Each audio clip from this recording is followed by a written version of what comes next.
আসসালামু আলাইকুম, আমি এস এম আরাফাত ফেরদৌস, পড়াশোনা করতেছি ঢাকা মেডিকেল কলেজে। তো আজকে হলো একটা খুব গুরুত্বপূর্ণ টপিক নিয়ে কথা বলবো, সেটা হলো যে মেডিকেল ভর্তি পরীক্ষার জন্য বিভিন্ন রাইটারের অনুশীলনী। তো আমাদের মেডিকেল ভর্তি পরীক্ষায় ফিজিক্স, কেমিস্ট্রি এবং বায়োলজি এই তিনটা সাবজেক্ট থেকে টোটাল ৭৫টা প্রশ্ন থাকে। অ্যান্ড লাস্ট 4 বছর ধরে আমাদের এই ৭৫টা প্রশ্নের মধ্যে ম্যাক্সিমাম প্রশ্ন কিন্তু অনুশীলনী থেকে দিচ্ছে। তো চলো আমরা একটা কোয়েশ্চেন ব্যাংক অ্যানালাইসিস করি। কোয়েশ্চেন ব্যাংক অ্যানালাইসিস করলে আমরা দেখতে পাবো যে 2020-21 সালের মেডিকেল ভর্তি পরীক্ষায় টোটাল 41টা প্রশ্ন ছিল ডিরেক্ট অনুশীলনী থেকে। আর 21-22 সালের মেডিকেল ভর্তি পরীক্ষায় 54টা প্রশ্ন ছিল হলো তোমার অনুশীলনী থেকে। 22-23 সালের মেডিকেল ভর্তি পরীক্ষায় 52টা প্রশ্ন ছিল হলো তোমার অনুশীলনী থেকে। 23-24 সালে অর্থাৎ যেবার আমি মেডিকেল ভর্তি পরীক্ষা দিলাম, এটা একটু এলাবোরেট করে বলি। ফিজিক্সের 20টা প্রশ্নই ছিল হলো তোমার তপন স্যারের অনুশীলনী থেকে। আর কেমিস্ট্রির 25টা প্রশ্নের মধ্যে 23টা প্রশ্নই ছিল কিন্তু হলো তোমার কবির স্যারের অনুশীলনী থেকে। আর আমাদের বেলায় বায়োলজি সেকেন্ড পেপার থেকে টোটাল 12টা প্রশ্ন ছিল, অ্যান্ড এই 12টা প্রশ্নই আসছিল কিন্তু অক্ষরপত্র প্রকাশনীর সেকেন্ড পেপার, যার রাইটার হলো নুরি পারভিন খানম ম্যাডাম, ওনার অনুশীলনী থেকে। সো এতটুকু আমরা বলতে পারতেছি কোয়েশ্চেন ব্যাংক অ্যানালাইসিস করে যে মেডিকেল ভর্তি পরীক্ষার জন্য one of the most important topic হলো তোমার অনুশীলনী, অ্যান্ড চান্স পাওয়ার জন্য অনুশীলনের উপরে একটা ভালো আয়ত্ত আনতে হবে। তো আমরা কি শুধু অনুশীলনী পড়বো? কখনোই না, আমরা হলো বই প্লাস অনুশীলনী এইভাবে পড়বো, অর্থাৎ আগে বই পড়বো তারপর অনুশীলনী পড়বো। এটা আবার কেন? দেখো, আমরা এতটুকু বলতে পারতেছি যে আপকামিং ডেস অর্থাৎ এইচএসসি 24 ব্যাচ যখন মেডিকেল ভর্তি পরীক্ষা দিবে, তাদের বেলা কিন্তু অনুশীলনী থেকে প্রশ্ন আসার সম্ভাবনা অনেক অনেক বেশি, কিন্তু অল্প একটু হলেও সম্ভাবনা আছে যে অনুশীলনী থেকে প্রশ্ন দিবে না। যেমন এইচএসসি 18 ব্যাচ অর্থাৎ আমার ভাই যখন মেডিকেল ভর্তি পরীক্ষা দিল, তাদের বেলা কিন্তু অনুশীলনী থেকে একটা প্রশ্নও দেয় নাই। তাদের বেলা কাটমার্ক ছিল হলো তোমার 57, অর্থাৎ অনুশীলনী থেকে কিন্তু প্রশ্ন না দিলে কিন্তু কাটমার্ক অনেক কমে যাচ্ছে। কিন্তু এই যে লাস্ট 4 বছর যেবার হলো অনুশীলনী থেকে দিল, তখন কিন্তু দেখবা যে কাটমার্ক 70 প্লাস মাইনাস, অর্থাৎ 70-এর একটু উপরে অথবা 70-এর একটু নিচে এখানে ঘোরাফেরা করতেছে। সো আমরা বই পড়বো প্লাস অনুশীলনী পড়বো, বাট অনুশীলনীকে একটু ফোকাস বেশি দিব, কারণ অনুশীলনী থেকে প্রশ্ন আসার সম্ভাবনা বেশি। আবার এখানে একটা কথা হচ্ছে, তুমি যদি তোতা পাখির মতো শুধু শুধু অনুশীলনী মুখস্থ করো, তাহলে কিন্তু তোমার একদিন খেয়াল থাকবে, 2 দিন খেয়াল থাকবে, 3 দিনের বেলায় তুমি কিন্তু ভুলে যাবা। সো আমরা বইও পড়বো, সাথে অনুশীলনীও ভালোভাবে প্র্যাকটিস করবো, অ্যান্ড এতটুকু এনশিওর করবো যে অনুশীলনী থেকে যদি প্রশ্ন আসে, আমরা যেন অনুশীলনী একটা প্রশ্ন ভুল না করি, তাহলে ইনশাল্লাহ তোমাদের চান্স কিন্তু নিশ্চিত হয়ে যাবে। আচ্ছা, এরপরে আসি। এরপর হলো যে কোন কোন রাইটারের অনুশীলনী পড়বো। দেখবা যে মেডিকেল ভর্তি পরীক্ষার জন্য ফিজিক্স এবং কেমিস্ট্রিতে অনুশীলনী থেকে অনেক বেশি প্রশ্ন দিচ্ছে। আমাদের বেলায় বায়োলজিতে অনেক বেশি প্রশ্ন আসছে হলো তোমার অনুশীলনী থেকে, কিন্তু লাস্ট এর আগে যতবারই প্রশ্ন আসছে সব ফিজিক্স এবং কেমিস্ট্রির অনুশীলনী থেকেই দিছে, অর্থাৎ ফিজিক্স এবং কেমিস্ট্রির অনুশীলনীর গুরুত্ব বেশি বায়োলজির থেকে।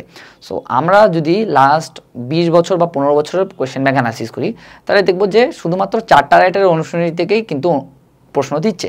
4টা রাইটার কি কি? কেমিস্ট্রির ক্ষেত্রে হাজারি স্যার এবং কবির স্যার পড়া মোর দ্যান এনাফ, ফিজিক্সের ক্ষেত্রে ইসাক স্যার এবং তপন স্যার, আর বায়োলজির ক্ষেত্রে মাজেদা ম্যাডাম এবং অক্ষরপত্র প্রকাশনীর বই পড়ায়, অক্ষরপত্র প্রকাশনীর অনুশীলনী পড়া মোর দ্যান এনাফ। এখন কথা হচ্ছে যে বায়োলজির ক্ষেত্রে আমাদের বেলা 12টা প্রশ্নই দিয়েছিল, কিন্তু এর আগে যতবারই বায়োলজিতে প্রশ্ন দিয়েছিল সববারই কিন্তু সারা বইয়ের ভিতর থেকে প্রশ্ন করছিল। সো আমরা ফিজিক্স এবং কেমিস্ট্রির অনুশীলনীকে বেশি গুরুত্ব দিব, বায়োলজির অনুশীলনী পড়বো, বাট আমরা বায়োলজির বইটাকে মেইন ফোকাস দিব। ঠিক আছে? এখন তোমাকে একটা জিনিস বলি, তুমি ভাবতেছো মানে অনেক সোজা, বাট আসলে বিষয়টা কিন্তু অতটা সোজা না। হাজারি স্যার, কবির স্যার, ইসাক স্যার এবং তপন স্যার, এই 4টা রাইটারের টোটাল 8টা বইয়ের অনুশীলনীতে কিন্তু অনেক অনেক এমসিকিউ আছে, অ্যান্ড এগুলোর উপর একটা ভালো আয়ত্ত আনা কিন্তু খুব টাফ। সো আমরা এই কয়েকটা রাইটারের অনুশীলনী পড়লেই কিন্তু হয়ে যাচ্ছে। ওকে, এখন আমি একটা খুব কমন একটা প্রশ্ন পাই যে ভাইয়া আপনি কি যে কোচিংয়ের যে অনুশীলনীর প্রশ্ন ব্যাংক দেয় এগুলো পড়া সাজেস্ট করেন? কথা হচ্ছে যে আমি নিজেও পড়ি না, অ্যান্ড আমি সাজেস্ট করি না 2টা কারণে। প্রথম কারণ হচ্ছে, অনুশীলনীর প্রশ্ন ব্যাংক বানানোর টাইমে যেহেতু মানুষ মাত্রই ভুল, তারা অনেক সময় করে কি বিভিন্ন রাইটারের অনুশীলনী থেকে প্রশ্ন তোলার টাইমে 1-2টা প্রশ্ন তুলতে ভুলে যায়। এইচএসসি 22 ব্যাচকে বাংলাদেশের one of the biggest coaching centre, offline coaching centre অনুশীলনীর প্রশ্ন ব্যাংক সাপ্লাই দিয়েছিল, অ্যান্ড ওখানে ইসাক স্যারের অনুশীলনী থেকে একটা প্রশ্ন ওরা তুলতে ভুলে গেছিলো। অ্যান্ড এটা খুব বড় একটা অপরাধ না, 1-2টা এমসিকিউ বাদ যাইতে পারে, কারণ যখন তুমি তুলবা তখন মানে মনের অজান্তেই হলো তুলতে মানে নাও তুলতে পারো, এটা আসলে অত বড় ফ্যাক্ট না। সো তারা ওই প্রশ্নটা একটা প্রশ্ন তুলে নেয়, অ্যান্ড প্রশ্নটা কী ছিল? প্রশ্নটা ছিল ইসাক স্যারের অনুশীলনীর প্রশ্নটা ছিল যে নিচের কোন পদার্থ, নিচের কোনটি হলো মহাজগতে বা মহাজগতে সব থেকে বেশি পরিমাণে থাকে। এটা কিন্তু ফিজিক্স সেকেন্ড পেপারে জ্যোতির্বিজ্ঞানের একটা প্রশ্ন। আর সব থেকে আইরনিক্যাল কথা হলো এই প্রশ্নটা কিন্তু মেডিকেল ভর্তি পরীক্ষায় দিয়ে দিয়েছিল। সো অনুশীলনী প্রশ্ন ব্যাংক সেই এইচএসসি বাইরে যারা যারা খুব ভালোভাবে পড়ে গেছিলো ওই কোচিংয়ের, তারা কিন্তু এটা ম্যাক্সিমাম এটা অ্যান্সার করতে পারেনি। কারণটা কি? কারণ ওটা হলো ওই প্রশ্ন ব্যাংকে, অনুশীলনীর প্রশ্ন ব্যাংকে ছিল না। সেকেন্ড আর একটা কারণ, যে কারণে আমি অনুশীলনীর প্রশ্ন ব্যাংক পড়া সাজেস্ট করি না, সেটা হলো তুমি যখন দুইটা রাইটারের অনুশীলনী, এই যে 4টা রাইটার অনুশীলনী বসবা, দেখবে কিছু কিছু প্রশ্ন ওভারল্যাপিং, অর্থাৎ তুমি একই প্রশ্ন যেটা হাজারি স্যার আছে একই প্রশ্ন কবি স্যারেও আছে, তোমার কিন্তু দুইবার প্র্যাকটিস হচ্ছে। সেকেন্ড আর একটা কথা হচ্ছে তুমি কিন্তু ভুলগুলো আইডেন্টিফাই করতে পারবা, অর্থাৎ কোনটা হাজারি স্যারের অনুশীলনীতে ভুল আছে, কোনটা কবি স্যারের অনুশীলনীতে ভুল আছে। যখন দেখবা যে হাজারি স্যারের একটা অ্যান্সার, কবি স্যারের একটা অ্যান্সার, তখন তুমি এটা নিয়ে ঘাটাঘাটি করবে অ্যান্ড তুমি কিন্তু কারেক্ট অ্যান্সারটাও জানে যাবা। এখানে আমি একটা উদাহরণ দিই, আমি কিন্তু অনুশীলনী প্রশ্ন ব্যাংক পড়িনি, বিভিন্ন কোচিং যেগুলো সাপ্লাই দিছিল আমি ডিরেক্ট বই থেকেই পড়ছিলাম, অর্থাৎ বইয়ের অনুশীলনী থেকেই পড়ছিলাম, অ্যান্ড বইয়ের অনুশীলনী থেকেই তো প্রশ্ন করবে, এই জন্যই আমি পড়ছিলাম। সো একটা প্রশ্ন ছিল যে নিচের কোন যৌগটিতে কাইরাল কার্বন পাওয়া যায় না। এখন এই প্রশ্নটা হাজারি স্যারের অনুশীলনীতে ভুল দেওয়া ছিল, কিন্তু কবি স্যারের অনুশীলনীতে কিন্তু ঠিক দেওয়া ছিল। এখন আমি ফার্স্ট অ্যাটেম্প শেষে আমি কিন্তু এটা প্রথমে দাগাইনি, কারণ জানি এটা হলো হাজারি স্যারের অনুশীলনীতে ভুল দেওয়া আছে। সেকেন্ড অ্যাটেম্পটে যখন গেছি তখন আমি যেহেতু অনেকগুলো প্রশ্ন আমার দেখা হয়ে গেছে, তখন আমি বুঝতে পারছি যে এবারের প্রশ্ন কবি স্যারের অনুশীলনী থেকে করছে, কারণ বেশ 2-3টা প্রশ্ন ছিল যেগুলো শুধুমাত্র কবি স্যারের অনুশীলনীতেই ছিল, হাজারি স্যারের অনুশীলনীতে ছিল না। তখন আমি করছি কি, তখন আমি কারেক্ট অ্যান্সারটাই দেখাইছে, না আমার কিন্তু আলটিমেটলি মার্কও চলে আসছে। সো এই দুইটা কারণে আমি অনুশীলনী প্রশ্ন ব্যাংক পড়া সাজেস্ট করি না, অ্যান্ড আমি নিজেও পড়িনি। তোমরা যদি পড়তে চাও পড়তে পারো, এখানে কোনো সমস্যা নাই। ফিজিক্স এবং কেমিস্ট্রির এই 4টা রাইটারের টোটাল 8টা বই, এই 8টা বইয়ের অনুশীলনীর পিডিএফ কিন্তু আমার বায়োলজি এরিয়া মার্কিং কোর্সে আমি অ্যাড করে দিছি। অ্যান্ড এটা এখন বলতে গেলে একটা কম্প্যাক্ট কোর্স, কারণ তুমি এরিয়া মার্কিং ক্লাসও পাচ্ছ বায়োলজির। মেইনলি আলটিমেটলি কিন্তু আমাদের বই পড়তে হবে, যতই আমরা স্লাইড পড়ি, যতই আমরা বুঝি, আলটিমেটলি বই পড়তে হবে। বইয়ের কোন চ্যাপ্টারের গুরুত্ব কতটুকু, কোন চ্যাপ্টারের কোন অংশগুলো বেশি গুরুত্বপূর্ণ, কোন চ্যাপ্টারের কোন অংশগুলো থেকে বিগত বছরের প্রশ্ন আসছে অ্যান্ড ফিউচারেও আসার সম্ভাবনা আছে, আর কোন অংশগুলো থেকে আসে নাই বাট আসার সম্ভাবনা আছে, এগুলো কিন্তু আমি বায়োলজি এরিয়া মার্কিং কোর্সে আমি দেখাই দিছি আজমল স্যার এবং হাসান স্যারের বই থেকে। সো এইটা বলতে গেলে এখন একটা কম্প্যাক্ট কোর্স, কারণ তুমি এক এরিয়া মার্কিং ক্লাস পাচ্ছ, 2 তুমি অনুশীলনীর পিডিএফ পাচ্ছ যেখান থেকে তুমি অনুশীলনী প্র্যাকটিস করতে পারবা, 3 তুমি এক্সামও পাচ্ছ 3টা সাবজেক্টেরই। সো এই কোর্সটা অলরেডি 400 জনের মতন এনরোল করছে, আর 100 জন আছে যারা হলো DMC24 কুপন ব্যবহার করলেই 900 টাকা কোর্সটা 500 টাকায় পাই যাবে। অ্যান্ড আমি সাজেস্ট করব অবশ্যই এই কোর্সটা নিবা। অ্যান্ড তোমরা যদি ডেমো ক্লাস দেখো, ডেমো ক্লাস দেখলে বুঝতে পারবা যে কেন এরিয়া মার্কিং ক্লাসগুলো এতটা গুরুত্বপূর্ণ। আর তোমাদের যদি ডেমো ক্লাস যদি দেখার ইচ্ছা না হয়, তাহলে তোমরা করবা কি, হালকেনস্টাইন HSC এরিয়া মার্কিং লিখে সার্চ দিবা, তাইলে কিন্তু তুমি আমার 10 মিনিটের 2টা ভিডিও পাবে, ওগুলো দেখলে বুঝতে পারবা যে এরিয়া মার্কিং কেন গুরুত্বপূর্ণ।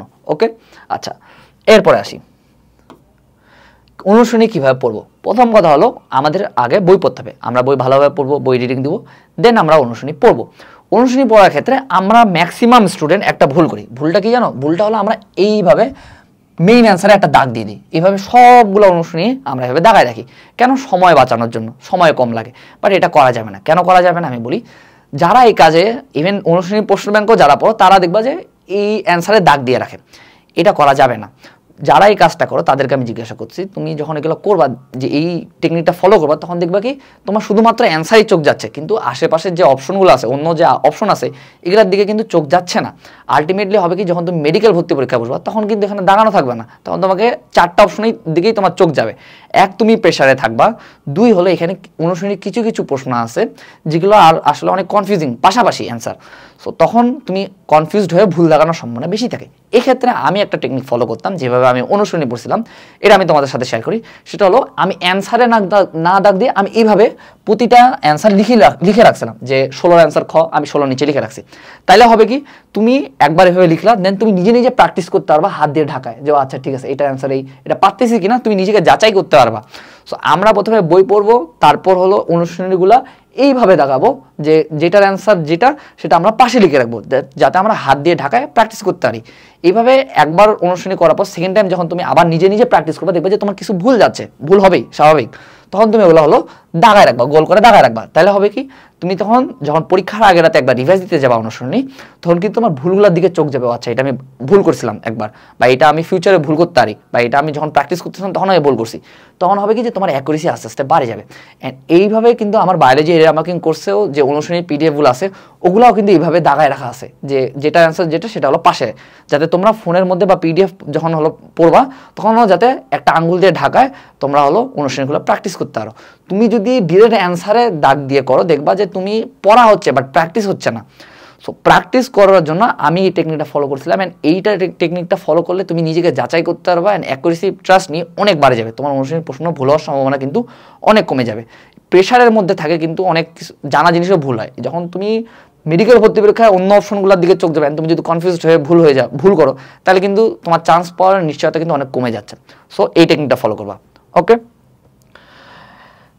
এরপর হলো কিছু রিয়ালিটির কথাটা কি দেখবা যে আমরা সবসময় ভাবি কি যে মেডিকেল ভর্তি পরীক্ষা যদি অনুশীলনী থেকে দেয় তাহলে একদম চান্স নিশ্চিত, ফাটাই দিব, সব পারবো, বাট আলটিমেটলি এটা কিন্তু হয় না। তুমি তোমাদের আশেপাশে মেডিকেলে চান্স পাওয়া ভাইদের জিজ্ঞাসা করো, দেখবা যে তারাও কিন্তু অনুশীলনীর প্রশ্ন ভুল করছে, 3টা 4টা প্রশ্ন ভুল করছেই।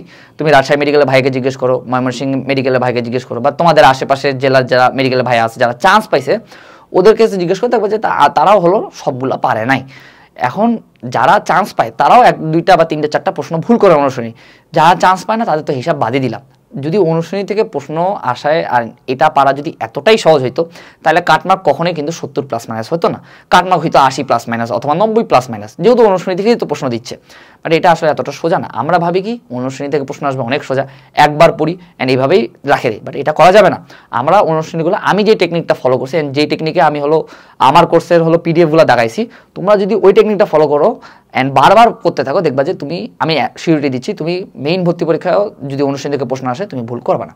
সেকেন্ড আর একটা কথা হচ্ছে, দেখবা যে মেডিকেল ভর্তি পরীক্ষায় কিছু প্রশ্ন আসে যেগুলো আসলে উদ্দীপকওয়ালা, বাট উদ্দীপক দেয় না। যেমন 2টা উদাহরণ দিচ্ছি, শুষ্ক হাইড্রোজেন গ্যাসের চাপ কত, বর্তনী রোধ কত।